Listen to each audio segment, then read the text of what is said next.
Hello, everyone. Thank you for joining us for the Crafts from the Heart mini-series. My name is Leah, and I am your moderator for today's event. Now, we are in the middle of a fun week of live demonstrations and a bundle of Valentine's Day inspired patterns and recipes that we have just for you. So every day this week, we've got a new instructor going to stream live as we knit, sew, crochet, decorate, and bake. These instructors provide step-by-step demonstrations for all of these cute projects that are perfect for gifting to your loved ones this Valentine's Day. Make sure you download the free patterns and recipes for yourselves by clicking the link in the description. Couple reminders from me before we dig into today's demonstration. If you have any questions during the event, please leave your comments in the blue chat box below or into the chat on Facebook and YouTube. I'll be keeping an eye on those during the event and getting them to our instructor as needed. If you've got something that is specific to today's project, I do slide those in as we go step by step, but don't be afraid to drop in more general questions.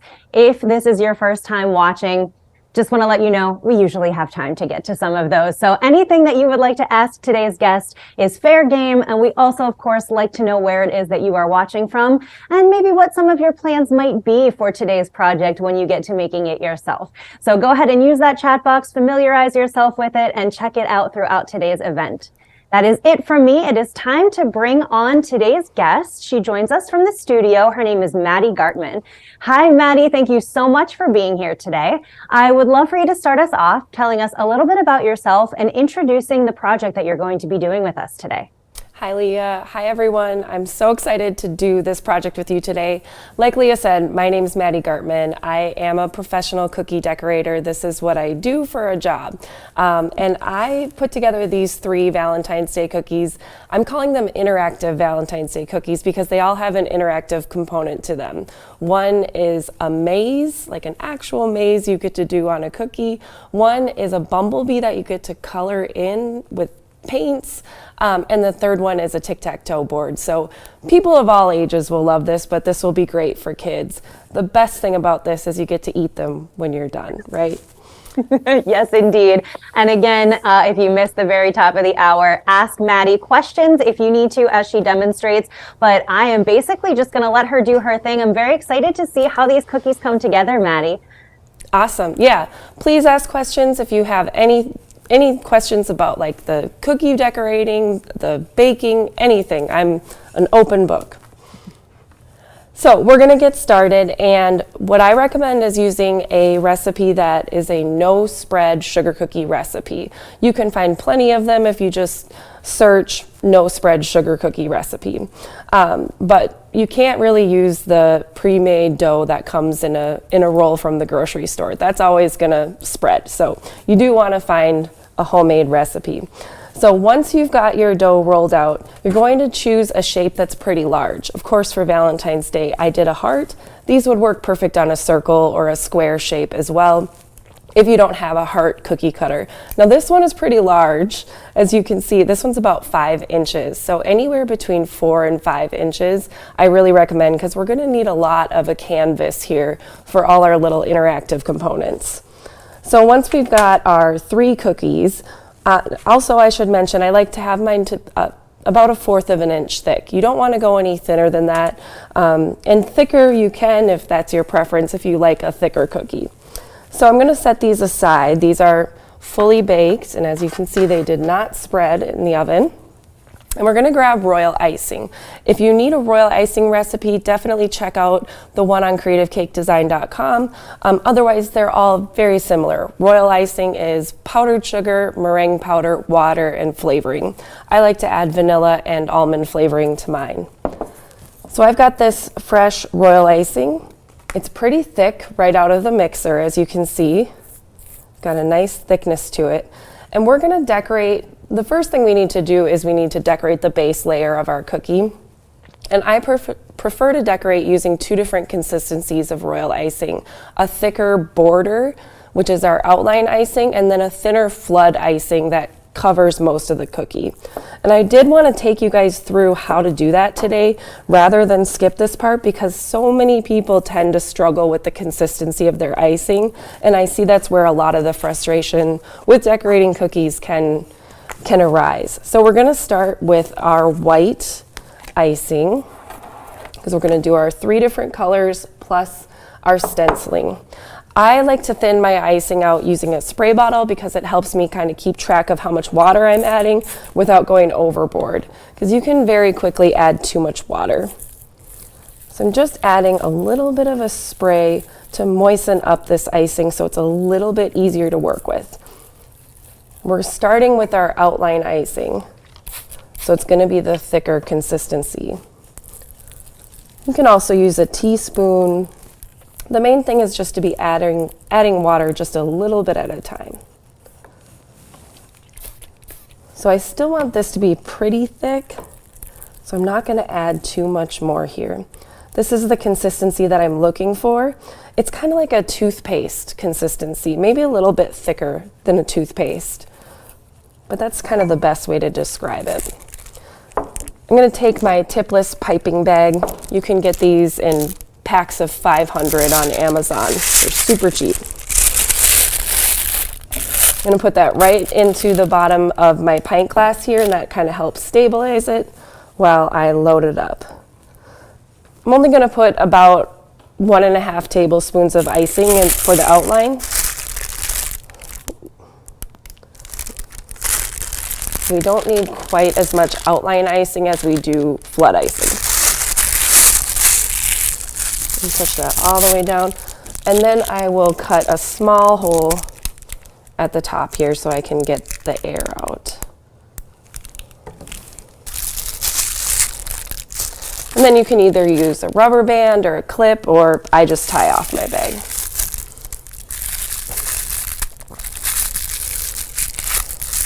So this is our outline icing. This is going to act as the wall for our flood. Now we're going to go ahead and make our flood icing using what's left over here. And all you have to do is add more water. So what I'm looking for consistency is about a 10 to 15 second consistency. Basically what I mean by that is it takes about 10 seconds for the icing to settle, to go flat. So right now it's way too thick. It's going to take probably 30 seconds to settle. That's too thick. So we're going to keep adding water to thin this out. Like I said, I think this part of the process, one, it's the most time consuming and the least fun, but done correctly, it can make the whole decorating process more fun. So we're looking for 10 seconds. If I run my spatula, it should take about 10 seconds for it to get flat again. So we're in a good spot here. I'm going to go ahead and bag this. Maddie, while you're doing that, I'm just going to jump in. You mentioned the creative cake design recipe for royal icing. Anybody that's interested in that, our team has dropped that link directly into the chat box. So you could go ahead and click that, have your recipe for royal icing ready to go. Awesome. Yeah, it's a great one. I stand by it. I will say one of the, one of the most important ingredients in it is actually corn syrup. Just about a tablespoon of corn syrup, because that ensures that the icing doesn't dry so hard that you chip a tooth when you break into that cookie. It gives it that nice soft bite. So that's really key with royal icing, I think. So I'm going to get all the white in there.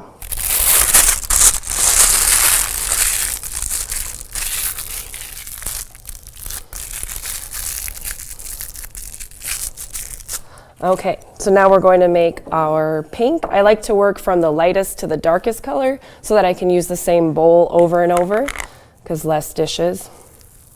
We don't want to be stuck doing a ton of dishes at the end of this. So we're going to do our pink. And I'm using a gel dye. I'm using Americolor. There's plenty of gel dye brands that you can use. This is Dusty Rose. It has kind of like a pale, kind of reminds me of a ballerina. So I like this version of pink. Just think it's really pretty. A little goes a long way. One of the reasons I really like to use gel dye is because it is so pigmented, but it's not adding a whole bunch of extra moisture to our icing. because those water-based dyes can add water. So again, we're doing the same thing, mixing up 2 different consistencies. We're looking for that slightly thicker than toothpaste consistency. Make sure you get the edges of your bowl too, so that our icing is completely solid in color.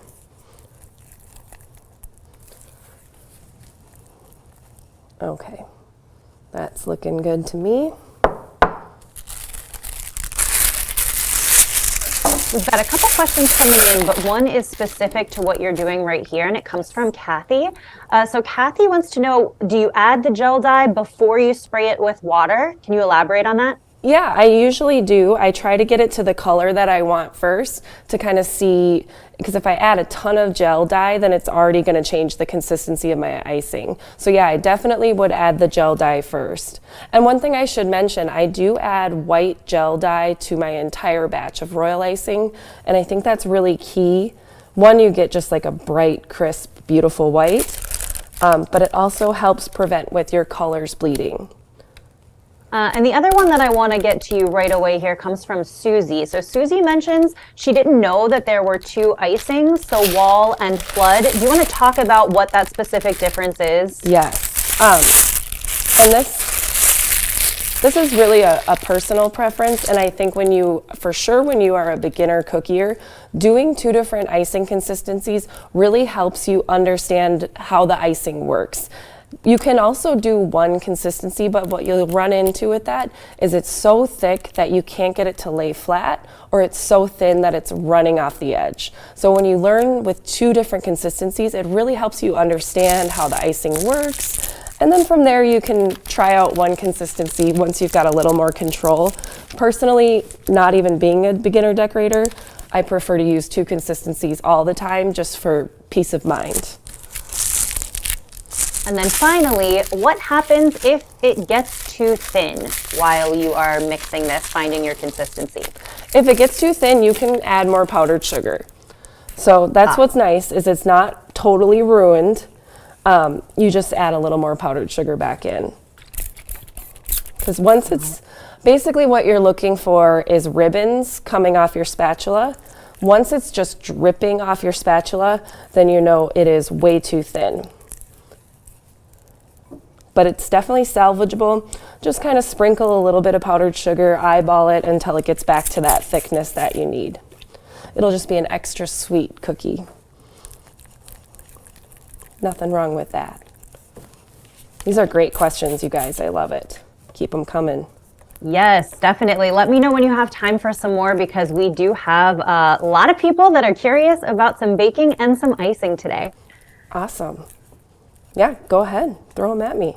Well, actually, awesome. Let me just demonstrate the ribbons coming off the spatula here.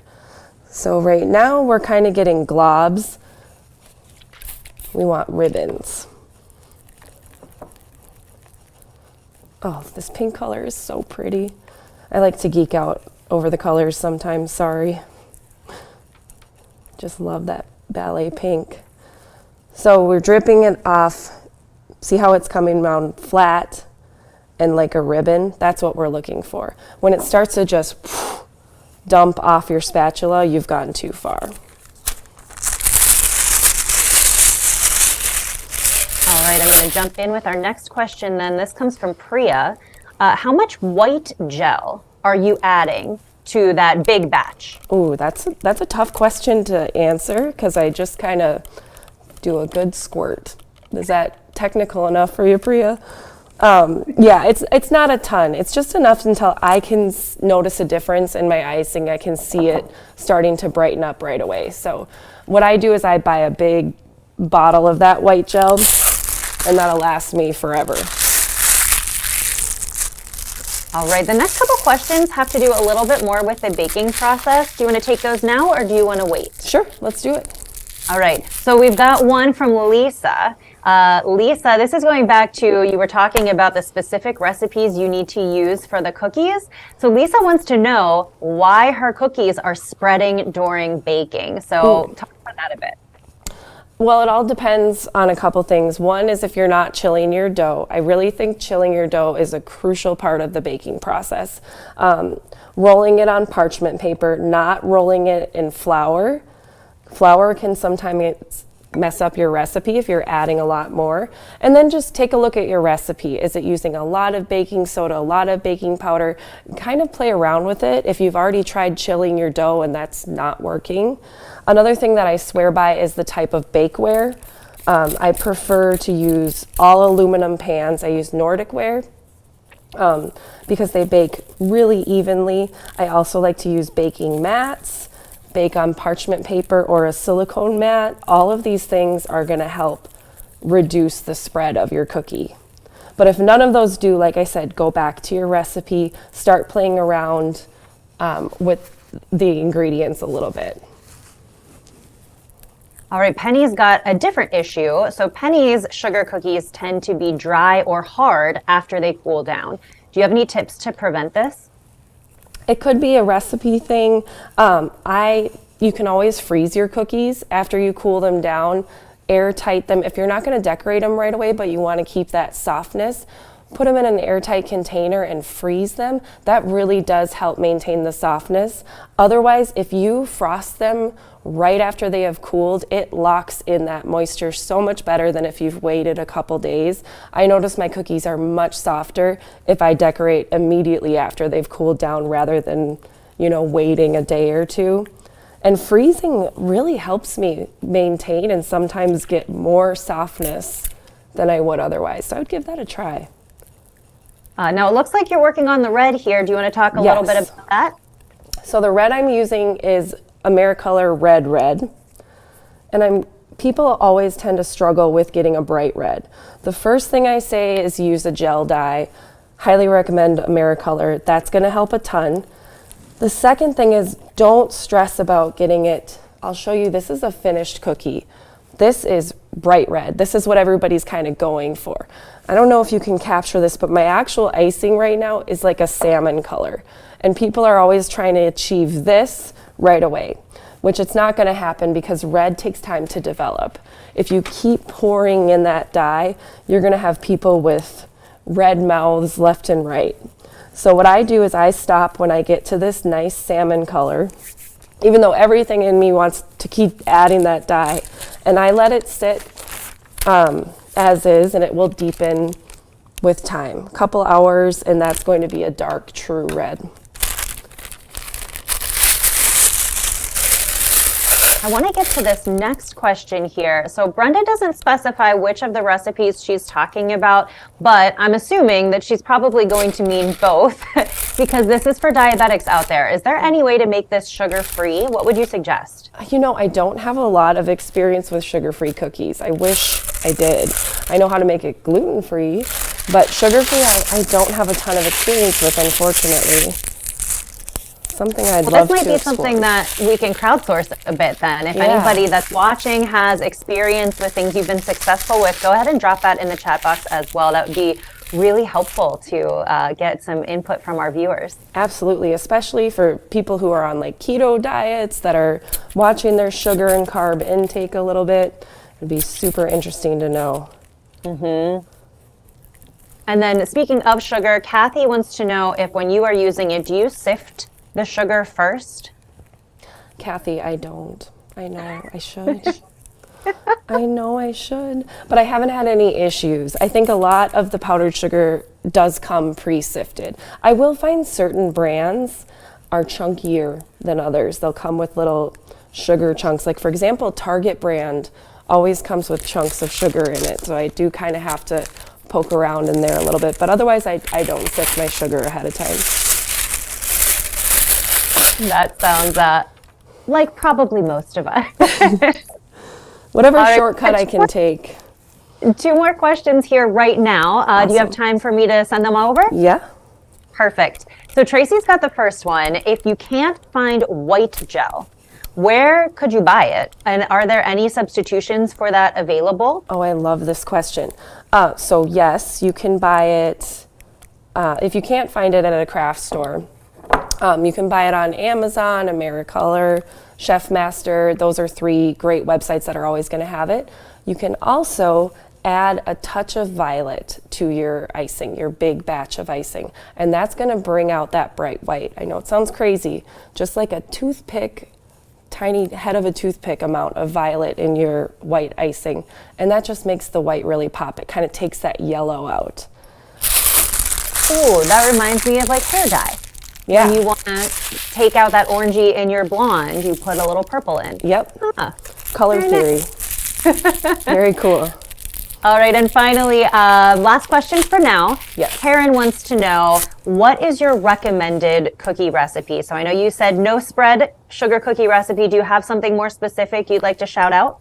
I have my sugar cookie recipe, which is on creativecakedesign.com. You can get a whole tutorial, walkthrough, step by step. If you really want to get into learning how to decorate cookies, I have several cookie courses on creativecakedesign.com that I highly suggest you check out. So many fun things. I love coming in here and filming. So my cookie recipe, of course, I would recommend first and foremost. But honestly, if you've got a basic sugar cookie recipe, use it. You know, it's just a sugar cookie. There's nothing too crazy about a sugar cookie. Okay, so we're going to move on to our last color, which is black. Same thing with red. People struggle to get a really rich black icing because they're looking for that deepness of color, and sometimes that can involve adding like a whole bottle of gel, which we do not want to do because we don't want to see everybody at our party with black mouths running around. So we're going to do the same thing. Now this icing is for our stenciling details. So if you look at the little bumblebee, it's for this stencil. So we're not going to make a flood icing. We don't need to have a thick flood icing. We just need to have a stencil consistency, which is that outline that's a little bit thicker than toothpaste. We don't need a ton of it. I always end up having more icing left over, which is better to have more than less. And we're going to bag some of this, and we're going to leave some of it in the bowl, and you'll see why in a second. I'm going to get a little bit more icing out here.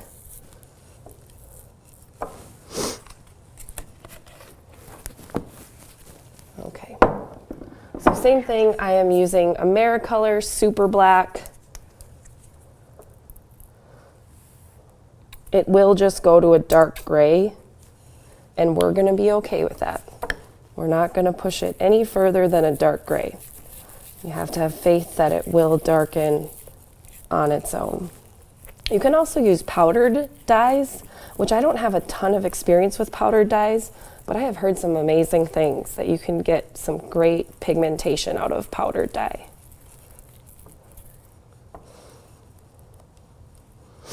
My 2-year-old may or may not have gotten into a bottle of powdered dye at my house recently. So I know it's got great pigmentation, let's just say that. The test you never actually meant to run. Yeah, yep, no, didn't. But hey, now I have more information. I know it's got vibrant pigment. Okay, so we're gonna get this to this nice dark gray. It's still a little thick. The goal is when we use our stencil, when we scrape our icing over the stencil, that it just fills in perfectly without running under the stencil, then it would be too thin, and without sitting on top of it, then it would be too thick. So this can be kind of tricky. This is really where we're looking for that toothpaste consistency.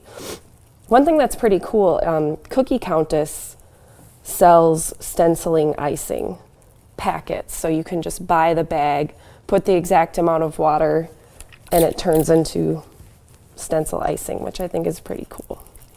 So if you don't want to mess with guessing, you can buy her packets.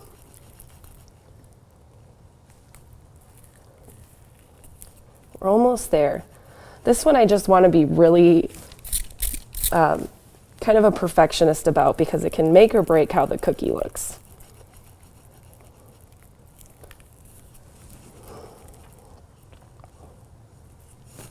I'm going to just do one more little spray. 2 more.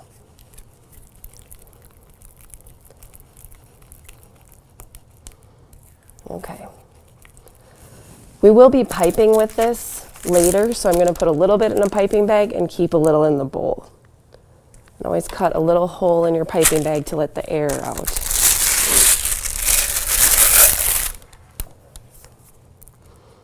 While you are filling that bag, I'll share Gloria's comment here, Yes. going back to the sugar-free. So when Gloria makes sweets for her diabetic sister, she says that she tries to use whole grain flours, like a bleached whole wheat flour, and then subs in monk fruit sweetener. And it comes in white granulated, light brown, and powdered form, which is pretty nice. And then you can sub it cup for cup for sugar. That's awesome. I have used monk fruit before with a cake, and it turned out delicious. So Gloria's right. Perfect. And it seems like those options are really nice to have available, the different kinds of sugar. I think so. And speaking of different kinds, I'm just going to slide in Jeanette's question here next. Jeanette wants to know if you can put 2 different kinds of sugar into the cookies. Like a powdered sugar and a granulated? That would be what I would assume. Jeanette, let us know in the chat if it's different than that. Yeah, you could definitely do half and half and kind of play around. You might get more of, I notice when I use granulated sugar in my sugar cookies, I get more of a chewy texture, whereas when I use powdered sugar in my cookies, I get more of like a soft, buttery texture. So yeah, you could definitely do half and half. I've definitely replaced them one with the other, but I'm not sure I've done both at the same time. All right, and one heads up, I know that you're going to be getting into the actual decorating. Yes. We already have a question in here that I have seen you have great tips about. So Sherry already wants to know how to get rid of bubbles. Ooh. So when you get to that point, Sherry, I know that she's going to get you covered here. Maddie's got some good tips. She's seen my work. She knows from past lives. So we're going to go, yes, I'll definitely touch on bubbles. So we're going to decorate our cookies now. One thing that I highly recommend having on hand is a scribe tool. This is what a professional scribe tool looks like, but a toothpick, a barbecue skewer works just as good. But just something sharp, one that you can poke the bubbles out with, because you'll see what we're talking about in a second. Now, one way to avoid any air bubbles coming up in your royal icing, because it is a pretty common issue, before you start is to just knead your icing bags. You can also whip them around if you trust them, that they won't go spilling everywhere. But just kind of working with it. I've also left my royal icing in the flood consistency state in the bowl for like 10 minutes, walked away, covered it. And when I came back, all the bubbles had risen to the surface, and then I took a spatula and popped all of them. That just depends on how much patience and time you have. I didn't want to walk away for 10 minutes today. So we're going to start with our red heart. And I'm going to cut the hole just a little bit bigger. Always have lots of paper towels on hand. Cookie decorating and cake decorating is not a very clean activity. So I'm going to start with this heart and outline. So this is my thicker icing that we created. Notice when I outline, I'm lifting the icing away from the cookie. I know that seems crazy and counterintuitive, but when you lift up, it actually works with gravity to create a straighter line. Because if you think about if you were to hold a pencil on paper and try to draw a straight line, it probably wouldn't be straight when you're right up against it. So working with gravity can really help. Now I get really close to my edges. That's because I've been doing this for a while, so I know the process, I know to trust it. If you're kind of new, you might not want to go so close to the edge to give yourself a little bit of wiggle room, because once that icing starts flooding off, sometimes you've lost a little bit of the control. So now I'm going to do my flood icing. I'm going to cut a larger hole in the tip of this bag, because I want it to come out quickly, because this is a really big cookie. These are probably the biggest size cookies that I decorate, which means that the icing has to get on there quickly because it will start to set quickly. So the bigger the hole, the better. I might even end up going back and cutting it even bigger. I like to work like a little racetrack, but you just flood however your heart desires. You can do zigzags, but I'd say the most common issue I see is people don't put enough icing on their cookie. And they're trying to take their scribe to push the icing around. The goal is to use the scribe minimally. Fill in these holes. Oh, this is a beautiful consistency, you guys. Look at this puff. I'm just gonna pat down my icing where it's kind of bubbled up with my scribe. Now, if you want to make sure that the icing really flattens out, you can shake the cookie. Just make sure you don't grab it with your hands because it's still wet. Royal icing sets pretty quickly, so it starts drying right away, but it doesn't fully dry for like 8 hours. So it's kind of funny. It dries quickly and also slowly at the same time. But like right now, if I were to stick my finger in that cookie, it would ruin it. So we're gonna push that one aside and just repeat the process. This is the relaxing part of cookie decorating. While you're cutting here, we have a question about your piping bag from Claudia. So Claudia wants to know, what size is your air escape hole in the piping bag, and is it the same size that you pipe with? It's my air escape hole. I don't know if I know what that means. I cut a hole. Do you want to elaborate on that, Cynthia? It's Claudia, and Claudia, definitely let us know a little bit more what you mean so Maddie can get back to this question. When people ask how big of a hole to cut, I first of all always say cut smaller and then work your way up from there. But what I say is, imagine you've got a sharpened pencil and you are just cutting off the lead part of the pencil. That for me visually helps rather than saying millimeters, centimeters. My brain doesn't know how to think about those. So if you want to see, this is how wide my hole is. This one's a little bit larger than the red one.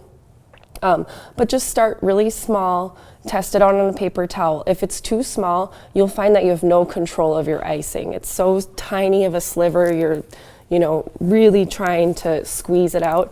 Cut a little bit bigger, and then you can see you'll start to have a little more control. It's kind of the best way I can describe that. But these icing bags they don't have any holes in them to start with. But like I said, you get like 500 of them for $5 on Amazon. And they're a little bit thinner than the ones you can find in the craft stores. All right, and while Maddie is flooding this one, we've got a question from Cynthia, and this is also for anybody that's curious. Cynthia wants to know where she can get the recipe for the sugar cookies and the royal icing. So we actually do have in the chat box, there is a link directly to royal icing, the recipe on Creative Cake Design, but also Maddie's recipe for the cookies is on Creative Cake Design as well. So you can head there for all of your basic recipe needs. I feel like that's always the most important question. That's the basis for everything. And if there's more questions, feel free, because I'm just going to do our last pink cookie here. Great. There's one more general question in, actually. This comes from Chris. Are there any brands or types of flour that you like and would like to recommend? I've always just used an all-purpose flour. I've kind of jumped around. I do really like King Arthur flour.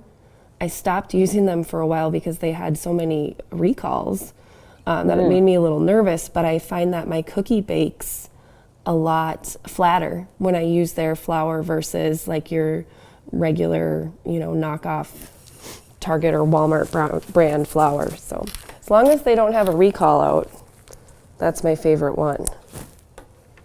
Oh, another one just popped in here from Gary. Gary wants to know, what are some common mistakes that are easy to fix?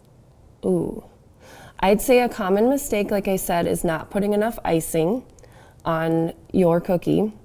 So you can see I'm just making sure all the icing touches each other. I'm not leaving any bare cookie behind, because the more you're trying to push your icing around, the less flat it's going to lay. So that's definitely one of the most common mistakes, and the fix is more icing. Another mistake that I see is just really thick icing that isn't getting flat no matter how hard you try. And I would just say, take your icing out of the bag, add more water, and try again. The nice thing is this is all edible. You can scrape it off or you can lick it off if you want. If they're not going to anybody but yourself, that's the beauty. All right, we have about 25 minutes left. We're going to continue on with the demonstration, but also I wanted to pop in a reminder to everybody watching that this live event is available for replay. So if you want to revisit any of these tips or watch Maddie go through any of these steps again, you can always come back to the archive and have access to this later.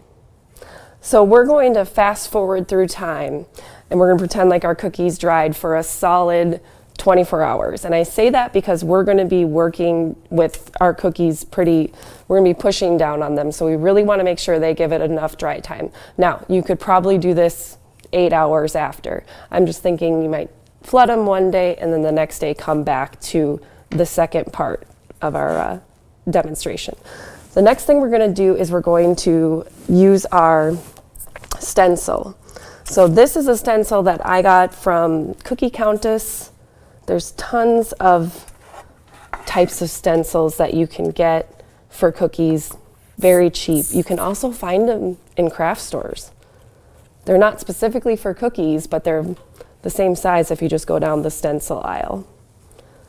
So I'm going to try to center this. So this is going to be our paint your own cookie, which means that when you give this to someone, they're going to use the little paint palette, which we're going to create with M&Ms, to paint this little bumblebee here.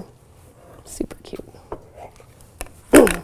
And I made 2 of the white ones just in case we need a little redo, because stenciling can be tricky. So I'm going to put I've got a stencil scraper,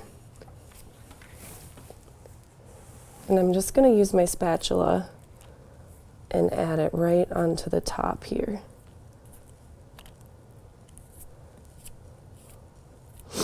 This might have been a little more than I need, but like I said, I made that extra one. You can always eat your mistakes. And I'm going to take this scraper. Again, this I also got from Cookie Countess. And just scrape off. And what I'm looking for is for it to fill, like I can already see right here I missed a spot. So I'm going to just kind of pipe over that.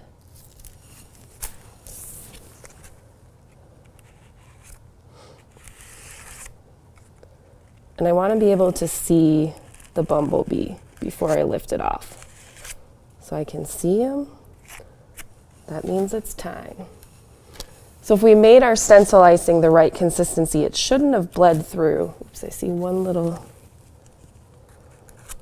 there. And then we'll this is the satisfying part. Voila! Oh, it turned out so good, you guys. I gotta pat myself on the back on that one. It's just one of those tricky things that if you don't get the consistency just right. So now we're going to glue on our little paint palette here. You can use Skittles, any candy that has a color to it, Skittles or M&Ms.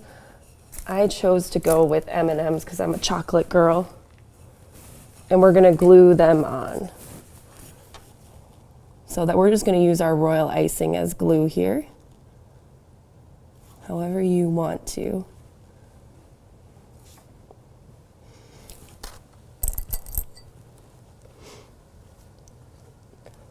And I did not Maddie. invent this idea. So when I saw it, I just thought it was so cute. Yeah. Claudia was able to specify a little more now that you've got that bag handy. She said air escape hole would be the first hole that you cut before you put icing in the piping bag. Yeah, I cut a teeny tiny, barely noticeable air escape hole just to push it out basically. Because I don't want to cut it too big and then have to rebag. So it would be significantly smaller than what you're cutting at the tip? I mean, I could cut it to the size that I want at that moment, but I don't want to waste any icing. I don't want any to come out in the process. Yeah.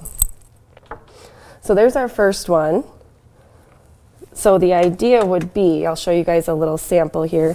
You give this, to a kid or I guess an adult, it doesn't have to be a kid, with a little paintbrush a little bowl of water, and they can take from the M&M and paint the little bumblebee. Let's see. Get some red. I mean, how fun is that? You can just picture kids having so much fun. And then when they're done, they get to eat it. Oh my goodness. Isn't that great? I make these for my kids. It. Love these. Okay, I'll stop painting. I'm just getting carried away there. Let's do our other two. So we'll do, since we're feeling good about our stenciling right now, let's hope it continues that way. We're going to do our other stenciled one, which is our maze. This one is so cool. I can't wait to show you guys this. So we're going to take our same icing and do the same thing. Again, this is a stencil that I purchased. This one was from Etsy. So if you type in on Etsy, heart maze stencil, you will find this. I'm a little heavy-handed on this.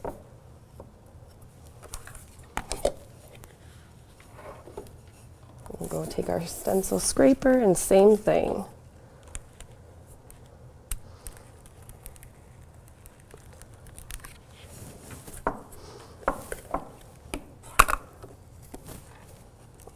Sort of like grout work, right? If you're tiling. Mm-hmm. Now the extra that's on your scraper, you're just putting that right back in the bowl, correct? Yeah, definitely. You can keep using that. But this is one of the reasons I said use a cookie as large as possible, because you're going to want to give yourself that room. All right, let's see if we are 2 for 2 today. Not bad. I'll take it.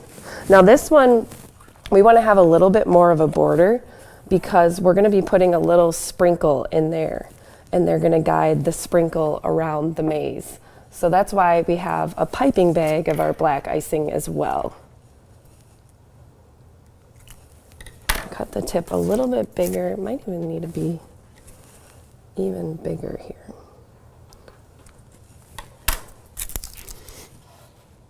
Okay. So I'm just going to trace over the stencil. The reason I use the stencil is because, trust me, I tried to freehand a maze. It did not look pretty. So I said, let's get a stencil to do the hard part, and then we can use it to trace, which is honestly a great method to use for all cookie decorating. If there's ever something that you just don't feel you have the skill for, or just to center your design, find a stencil. Stencil it on, and you can always just trace over it, like I'm doing right now.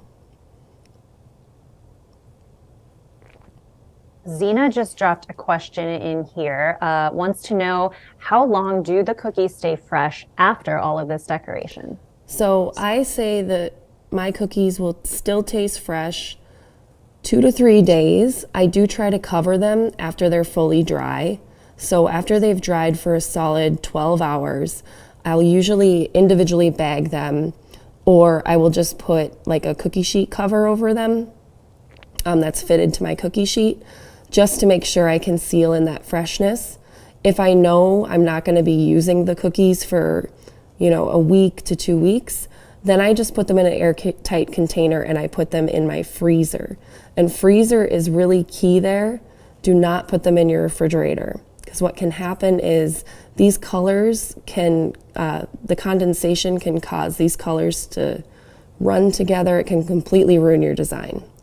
But freezer is great. Once you put them in the freezer and you're ready to use them, take them out, put them on your counter, let them come to room temperature, and then take them out of the container, and they should be good to go. If you take them out too soon, that condensation is what can rub all over the cookies. Long answer to your question there. I feel like that's really helpful though. Refrigerator is definitely, for whatever reason, my instinct. Right. But that's really good to know not to. And if you're just going to eat them later, it's fine. If you don't care about the design, you can do it. But if you're giving them as a gift, you're going to want them to stay pretty.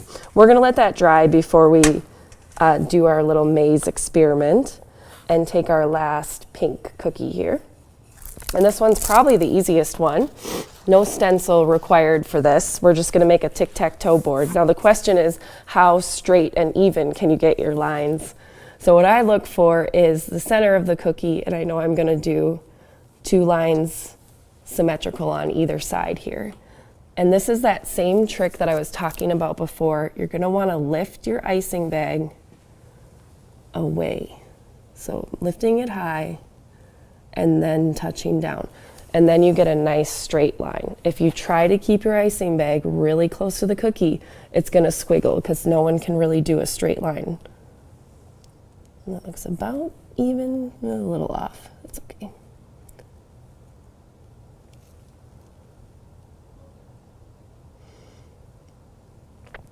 This is kind of a wide and fat tic-tac-toe board here. So that's easy. You got your tic-tac-toe board. Then you can choose, throw in some M&Ms or some sweetheart candies. I did find X&O gummy candies that you can use to play the tic-tac-toe game with that I think is super fun, really cute. And then I'm just going to add, since we got a little time here, I'm going to add a couple additions to this one to spice it up. Otherwise it looks a little boring. We're going to do some sparkles on here, which is just kind of like making little teardrops and pulling it out. And this is my outline consistency. This is what I use anytime I'm going to make extra details. Flowers, polka dots, that sort of thing. So some sparkles. Could add some hearts.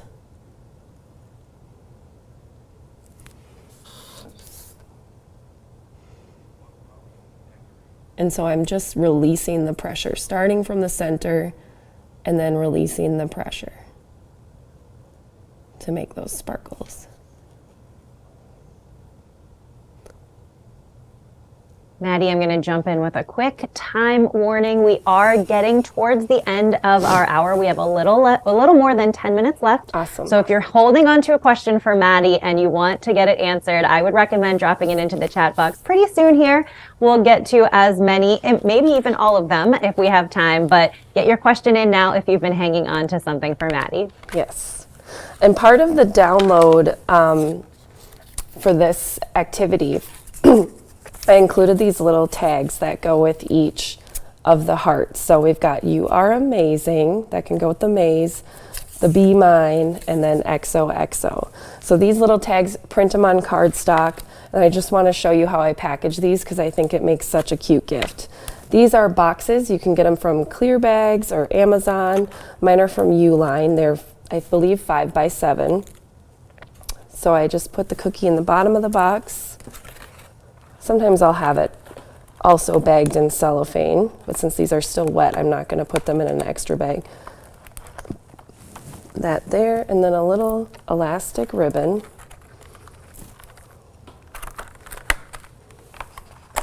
And let's see, we'll take our little, I hole punch the top here. And pull that. Oops. This is the easiest way I've found to do it, but it can still be a little tricky. To just pull the tag, we'll just do one side. You get the idea, okay. But yeah, this makes a really, really cute little gift. I think anybody would be so excited to get this. The last thing I just want to show you, I think this will be dry enough, is how the maze will work. Hopefully it'll work. It might still be a little wet, so give me some grace if it's still wet. But take a little sprinkle. This is just a little assortment of sprinkles, and find a little ball. I'm going to use this little gold ball. And that's, oop, okay, we got to find another one. Rolled away from me. We'll put this one in a little bit more. So the idea is they need to guide. Oh, we're stuck. My ball was a little, that one was a little too big. Okay, that ball's too big. You gotta find a smaller one. You get the idea though, once you get the right size. Here we go. This is the smaller one. So they need to guide it all the way to the center. You can just imagine kids kind of having fun with that. And then again, they get to eat it when they're all done. So my icing was a little thick. It's getting stuck every time. But like I said, you get the idea of the little maze. Oh, there we go. Oh, see, I went the wrong way. Anyway, so that's the finished one. This one, like I said, tic-tac-toe board, include candies or anything that they want to play tic-tac-toe. You could even use edible pens and they can, you know, actually write on the cookie. But those are the 3 interactive cookies. So if you have any questions, send them my way. Well, we've got one that just came in from Kelly. She wants to know if you have any tips for color bleed. Color bleed is really common.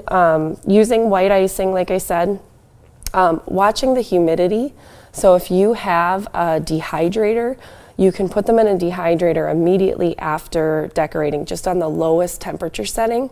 You can also put them in your oven at the lowest, which is usually 170 degrees, with the door open. Basically what you're trying to do is just take out the moisture, because that's usually what happens with color bleed, is it's the moisture in the air. So like I live in Minnesota, which surprisingly is very humid climate. So the summertime, I struggle with color bleed a ton. And sometimes you don't know when it's gonna happen. But using less dye in your royal icing, so just taking your reds to a salmon, trusting that it's gonna develop with time, that's also going to help. And then, like I said, sucking that dry air as much as you can right after you decorate. Now you don't want to leave them too long, so you don't want to dry out your cookies. So, 15, 20 minutes usually is enough. Now, are there any colors in particular that are more of a struggle with color bleed than others? Anything up against a white, but usually it's red, your blacks, and your blues. Those are going to be the main ones. Red and white next to each other, it always scares me because you just never know. And I've been doing this for years and I still will get color bleed, even when I do all the tricks. So sometimes the weather is just against me. Cynthia's got a question here about your food coloring. Do you have any tips to make a food coloring? Oh, I don't. I've never tried making natural food coloring. It's a great question. Cynthia, it's got all the good ones. Might be another crowdsourcing one if anybody out there has tried that themselves. Absolutely. I want to have you touch base just briefly on what parts of this project you could make ahead and have handy, and what parts you really should be doing all in one go. Yeah, that's a really great question. I prefer to make ahead as much as I can. So you can make your dough ahead and freeze it. You can bake ahead of time and freeze it. Those are the 2 big ones that you can definitely do ahead of time. Freezing is great with baked goods. I freeze most of my cookies. You can also do your royal icing ahead of time. It sits at room temperature for about 4 to 5 days just fine. Then you can pop it in the freezer if you're going to use it anytime after that. But those things you can make ahead, because otherwise it can be a really long day if you're trying to fit it all in one day.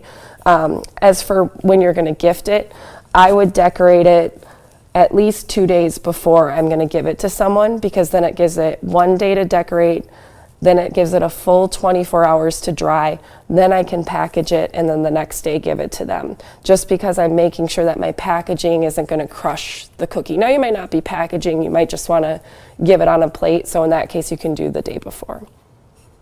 All right, amazing. I'm going to give a moment for any last minute questions to trickle in. And while I look at that, Maddie, I'm going to give you the floor for any final tips, anything you want to say about this project that you want to leave our viewers with before we get those last minute questions in.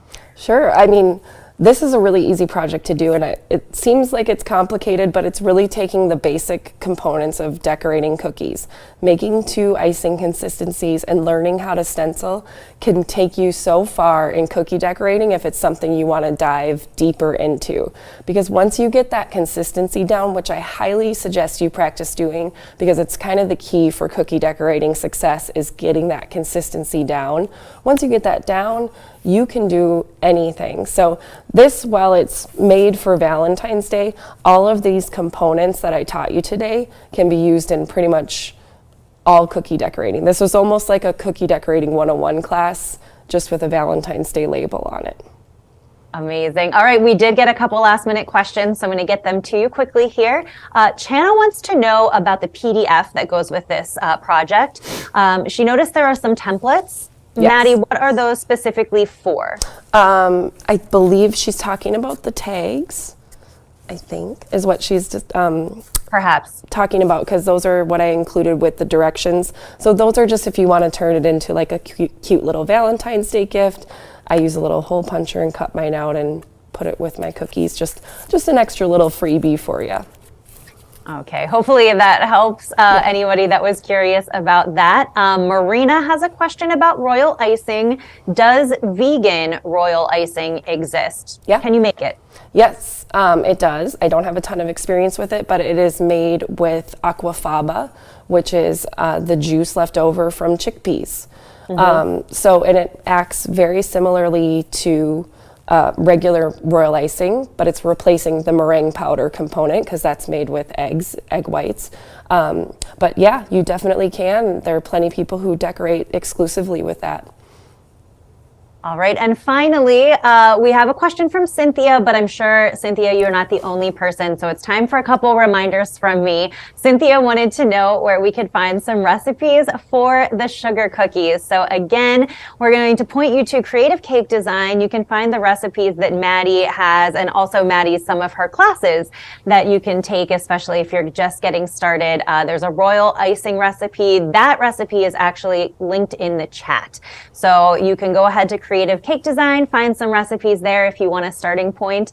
And then, of course, make sure to download today's specific project and the tutorial for what we did today. And that link is in the description of today's video. So that brings us to the end of our hour. We have to say thank you to Maddie for this fantastic demonstration. And then before I say officially goodbye to all of our viewers, even more reminders from me. We are closing out our final live tutorial of our Valentine's Day series is tomorrow. And we are streaming live with Colette Christian. We're going to start that stream at 2 p.m. Central Time. And Colette is going to be providing a live tutorial on how to bake sweet cherry hand pies. So you can download the recipe right now using the link in the description before tomorrow's event. And you can also find the entire mini-series schedule in the video description. All of this week's events are available for replay if you missed any or just want to go back and rewatch some parts of it. So feel free to check those out at any time in the future. Thank you to Maddie for a fantastic demonstration. Thank you to all of you for watching today and tuning in. We hope to see you tomorrow. And until we see you next, my name is Leah, and on behalf of the entire team, happy crafting.